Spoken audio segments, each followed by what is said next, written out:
Aujourd'hui, dans ce jour de Chav Kislev, le 20e jour de Kislev, d'abord Good Yom Tov, bonne fête, c'est fait part de Yutet Kislev, le jour de la délivrance du Alter Rebbe de la prison, qu'on appelle Rosh Hashanah le Chassidut, comme on a eu l'occasion de parler avant Shabbat, et Chagag Ula, la fête de la délivrance du Alter Rebbe de prison, qui a été emprisonné pour l'enseignement de la Chassidut.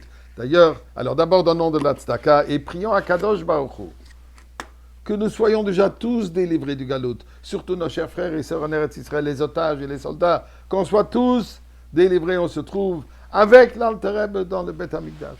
D'ailleurs, pendant que l'Alter Rebbe était en prison, le Baal Shem Tov, le fondateur du mouvement Chabad, son disciple qui ensuite était le maître de Alter Rebbe, le Maggid, sont venus le visiter en prison.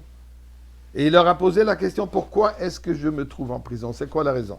Ils lui ont dit, puisque dans les mondes supérieurs, il y a une plainte contre toi, le fait que tu as commencé à enseigner la chassidoute, tu le propages à un niveau qui n'a jamais été propagé auparavant.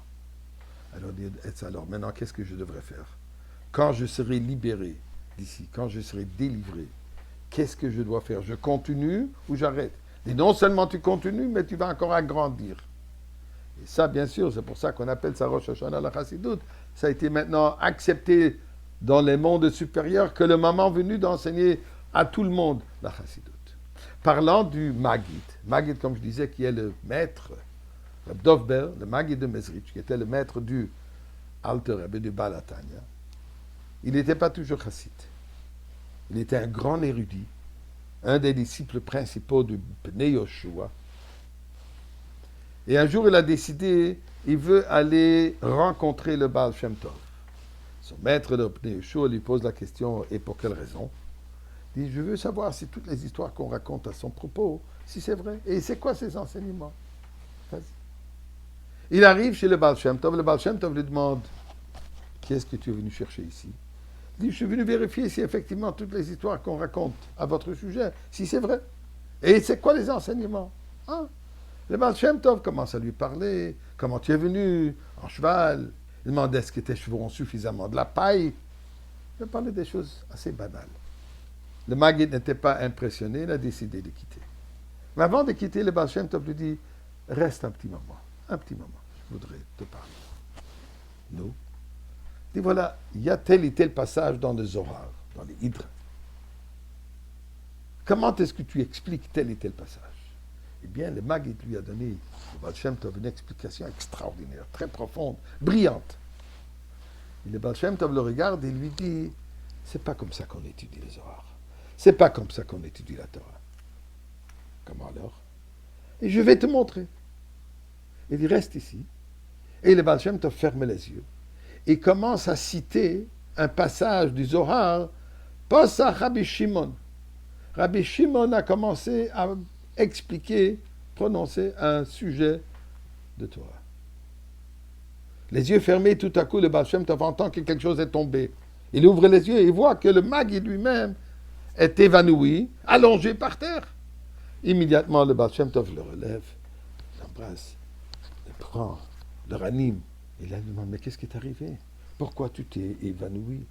Et pourquoi? Je vais te dire, dès que tu as fermé les yeux, tu as commencé à prononcer pas à Rabbi Shimon.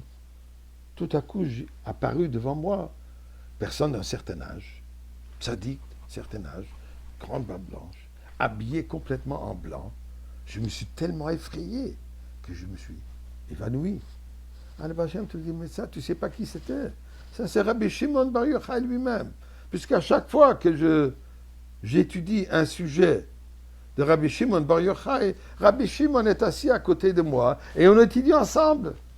Et d'ailleurs, le Baal Shem Tov continue, il lui demande, dis-moi, quand tu étudies la Gemara, et par exemple, tu prononces un sujet qui est rapporté Amar Abaye. Abaye était un des grands talmudistes du Talmud. Alors quand tu rapportes, tu prononces un sujet qu'Abaye a dit, est-ce que tu ne vois pas Abaye à côté de toi? Mais c'est quand même une Gemara qui dit qu'à chaque fois qu'on cite une parole de Torah de quelqu'un, il faudrait imaginer comme si ce tzaddik, il est assis devant toi. Alors toi, tu ne les vois pas quand tu es assis, quand tu prononces Abaye, Rav et tous ces grands Tanaïm. Là, le Maggid a compris que la manière d'étude de Baal Shem Tov, c'est pas juste brillant, c'est un autre niveau de Kedusha, un autre niveau de sainteté, que tous ces grands tzadikim, les Tanaïm, les Amorim, ils sont présents chez le Baal Shem Tov. Là, il dit, Rebbe, maintenant j'ai compris. Pourquoi tu m'as demandé si j'ai suffisamment de la paille pour pour mes chevaux? Pourquoi? Puisque moi, si tu me permets, je reste ici et j'aurai besoin beaucoup de paille pour les chevaux pendant qu'ils restent là. Tout de suite, il a écrit une lettre à sa famille et à son maître, Rabbi Yeshua, qu'il reste chez le Baal Shem Tov. Du ciel, on a dévoilé au Baal Shem Tov qu'il dévoile tous les secrets que le Baal Shem Tov connaît de la Torah au Maggid. Et ensuite, le Maggid les a transmis au Baal HaTanya. Alors, Ribono Shel Olam, nous on ne les voit pas maintenant, mais avec la venue de Mashiach, on les verra. Fais ce que ça soit aujourd'hui.